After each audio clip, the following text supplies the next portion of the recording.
Hello everyone, I'm Santiago and today I'm gonna be playing the Dark Souls franchise on the ROG Ally X. We got Dark Souls Remastered, Dark Souls 2, Scholar of the First Sin, and Dark Souls 3, so we're going to try them at 1080p. And when it comes to wattage, we're going to do 22 watts with the Ally not plugged in, so you can see battery life. And CPU boost will be disabled to maximize battery life. That's basically what I recommend in this case. When it comes to the settings, 1080p and everything maxed out. Despite us choosing 120 Hz, the game runs at 60, so it's a game limitation. And here we are, Dark Souls 1. And as you can see, due to the CPU boost being disabled, it fluctuates between 14 watts and 22 watts. Again, to maximize battery life. This is like 3 hours of battery, give or take. When it comes to this game, again, with the 60 FPS cap, it really is easy to maximize battery life here. But unfortunately, disabling VSync and all that can have issues. There's probably mods out there that allow you to do something about it. But personally, I think 60s for this game is completely fine. So yeah, we're taking shortcuts as usual. Let's move ahead. And again, this is 1080p in the palm of your hand. For Dark Souls 1, that's probably not impressive. But considering the battery life that you get, like 3 hours, I think this is great. If you want more battery, just lower the resolution to like 720p or 900p, but this is, in my opinion, more than enough. Okay, good old Blacktown. And again, as you can probably notice, it doesn't run as bad as the original that hard locked to 20-something FPS. They fixed that in this remaster. The thing that really made it drop for me in the past was looking very closely at an effect like fire while looking at Blacktown. So having transparency is very close to the camera is what dropped it for me. Let's see. Yeah, the GPU usage goes to 80% like this. But again, no big deal. Still completely fine. So now that we got to the bottom, let's go to the boss fight, Q-lag, or something like that. In Spanish we say que lag, like when there's lag when you're playing online. But again, not a challenge for the Ally X, obviously, but it's good to see how far we can push it. Just the fact that we're doing native 1080p, super sharp. You can even disable TAA if you don't like it. I think in this game it works well. But let's skip ahead once again. Oh, I forgot about the rocks.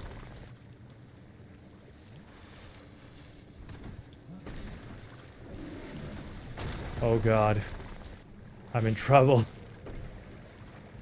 Run for your life. Quickly, let's see how it goes. There's a few effects on screen on this one, and some nice chest, as usual. I probably did this in the last benchmark, actually. Yeah, the GPU usage there increases. But it's been a while since I played this game. It's nice to see it again. My skills are still garbage, but that's okay. So yeah, Dark Souls 1, not a problem. As expected. It's Dark Souls Remastered, not the Prepare to Die edition.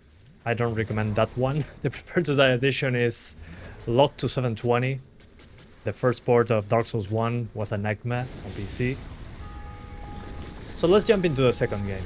Dark Souls 2, Scholar of the First Sin, 1080p. And then on the settings is basically everything on the highest, except in motion blur. I turned that off, especially for the camera, which is annoying. And this is yet another 6 FPS lock. Okay, the Black Gulch. It's a classic, super dark environment. You basically cannot see anything.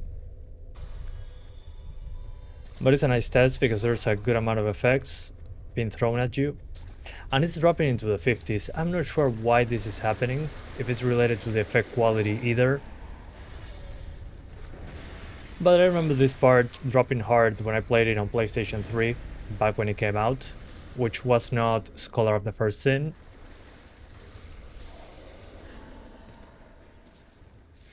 Let's go. So yeah, when those effects show up, it gets destroyed, which makes the wattage stay close to 22. And I haven't played this in a while. Holy hell. But here we are. Yeah, as soon as the effect shows up, consider putting effects on medium. I don't think it's going to fix the performance. But there you go. On another one of the early locations, right here. Yeah, I'm not sure why it drops like that. To me, that doesn't make sense. Definitely something doesn't add up. But let me know if this happens to you in general with Dark Souls 2. Because this shouldn't be happening. But man, it's been a while since I played this. Well, at least with VRR it's less obvious, but I can notice those stutters. So I can consider lowering the effects to medium. At least in those moments it should improve a little bit. But it's not really going to fix it completely, unfortunately. Yeah, here as well, when the effect happens and covers the entire screen, it kind of kills it. So that's a shame, honestly. Because I enjoy Dark Souls 2. There's no reason for this to run this way. Dark Souls 3, 1080p, on the advanced settings, something like this. This has been what I used on my lower end PCs back when this game came out. You can actually put SSAO on medium. And the anti-aliasing is not good in this game, at least in my opinion. Still very pixelated, to say it in some way. It seems to be some sort of FXAA, and on 1080p like this, we're getting 40s standing here. Here I drop frames pretty hard on Steam Deck. So yeah, once you get down, it's not so bad. You just have to get towards this. But this area is one of those where I drop frames pretty hard, again. Especially on the CPU side, believe it or not. The GPU is not being fully utilized.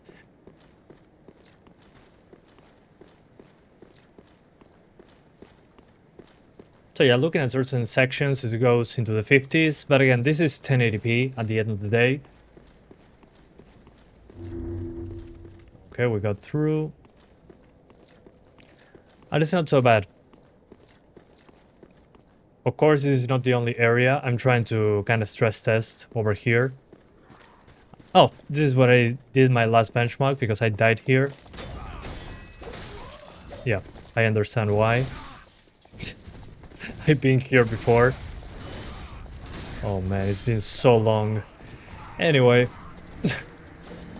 it's good to see that. Let's get to another location. Alright, Fire on Keep. I remember here dropping frames like crazy on the GPU side. Especially when being this way. Oh yeah, it still is.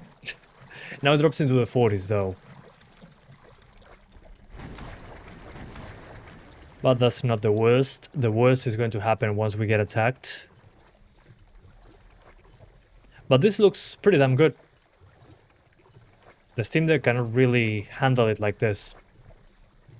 Good stuff. Also, this will give you a couple hours of battery, which is hilarious because that's what we get on Dark Souls 2. A couple hours of battery at 22 watts. You can also push this to 25 watts to get a few extra frames.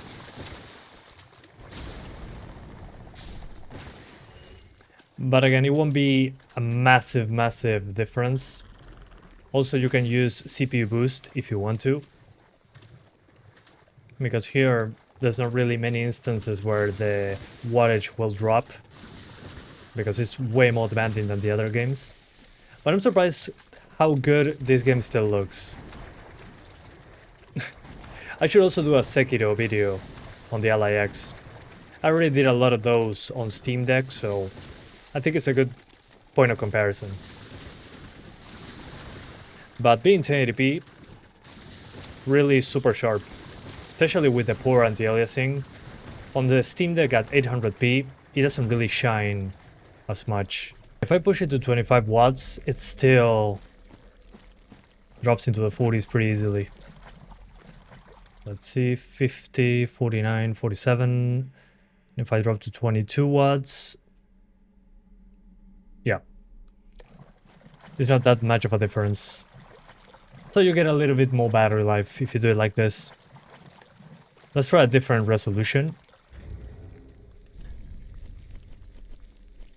Okay, so 900p, 47 FPS at 1080. On 900p we get 59.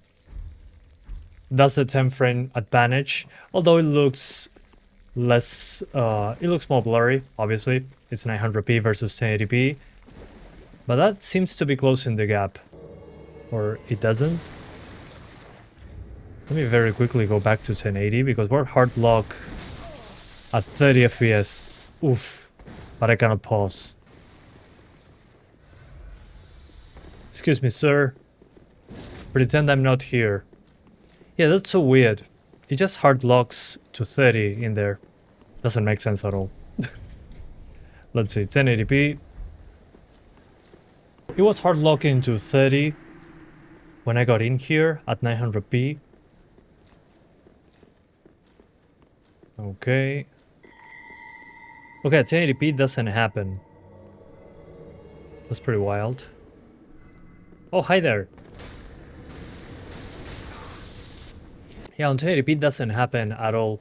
So I'll have to just recommend 1080p. Maybe if you want it to be 100% stable at 900p, you probably need to change your desktop resolution to 900p. It's annoying in some Windows games. Or play on 1080p from 40 to 50 frames with some stutters here and there. Because hard locking to 30, even if it means better performance in some sections, it's not worth it. Let's see it very quick to see if it was a fluke. So I'm here, I move like nothing happens. And if I go inside and I get 30s, well, I know it's an issue with the resolution there. Moment of truth. Okay, yeah, definitely a bug using 900p. That's so weird. What the hell, Dark Souls? Yeah. Not happening. For some reason, at 1080p is way more stable. It doesn't drop like that. Hard lock to 30 like in 900p or hard lock to 40 like at 720p. Maybe it has something to do with the refresh rate of the screen. Maybe. But at least at 1080p, it stays consistently above 40. No matter what. So with VRR, it's okay. So definitely by default, the demanding part is here. In general. When it comes to GPU, fire on keep seems to be worse. Here though, we have a good amount of effects plus all that geometry. So we're pushing the GPU and CPU. Again, for what I tried, 900p seems to be bugged. Anything that is not native resolution, for some reason, hard locks to 30 something FPS when traversing the map. On 1080p, it's been pretty stable in comparison, but you get a lower frame rate in general. So instead of the 50s, you get 40 to 60, which again, not bad at all. Some minor spikes in the frame times here and there. But again, this seems to be what it drops the hardest. As I was saying before I got killed, some of you guys told me in the past that some of the maps in the DLC for Dark Souls 3 run even worse than here. I would love to try that, but I do not own the DLC, so I cannot really test it out. The DLC is never discounted. I'm pretty sure they're making a lot of money on that. So yeah, I cannot really speak for the DLC, but for the base game, 1080p with drops into the 40s, I don't think it's bad at all, especially if it's on the hard to run areas. On the normal areas, it's mostly into the 50s. I'm talking about the starting areas of the game and other less demanding places that are not far on keep and this other area. So yeah, classic Dark Souls 3 performance, I would say, but considering it's a portable device, this is fantastic. So would I recommend the Dark Souls franchise on the ROG Ally X? Well, yeah, of course. I was expecting better performance on Dark Souls 2, but on Dark Souls Remastered, you can get 3 hours of battery easily with 1080p max settings. Again, to be expected, but on Dark Souls 2, it wasn't running optimally. It was dropping it was getting very spiky frame times with a lot of battery usage. So the CPU was spiking at 22 watts when it shouldn't, at least in my opinion. It's not that it's a super demanding game. And then Dark Souls 3 surprised me in two ways. In a good way, that you can play 1080p into the 40s, VRR works fantastically well. There are some spikes in the frame time when traversing sections like this, as you can see there. And if you lower the resolution to 900p or 720p, for some reason it hard locks to 30 very often. So with that being said, honestly, I think Dark Souls 3 is fantastic on 1080p. I would play it at 900p, but with those bugs when it comes to hard locking the frame rate, I cannot really recommend dropping the resolution because it's not working properly. Something doesn't make sense there. But at 1080p with VRR, 40 to 60, no problem. Some spikes in the frame time, the usual. But it's great. It's way better than I expected when it comes to Dark Souls 3. I know it's an old game at this point, but considering how bad it ran when it came out, at least for me, I'm pretty impressed on this. Looks pretty damn good. The other option also is to lock it to 40, but again, that's the Dark Souls franchise on the ROG Ally X. I hope you enjoyed it. Let me know which other game franchise, it doesn't have to be new, it could be a bit older, you want to see on the Ally X, just for battery life sakes. You can get a little bit over 2 hours on Dark Souls 3, so that's something I forgot to mention. So yeah, thank you guys for watching, and I'll see ya next time. Bye guys!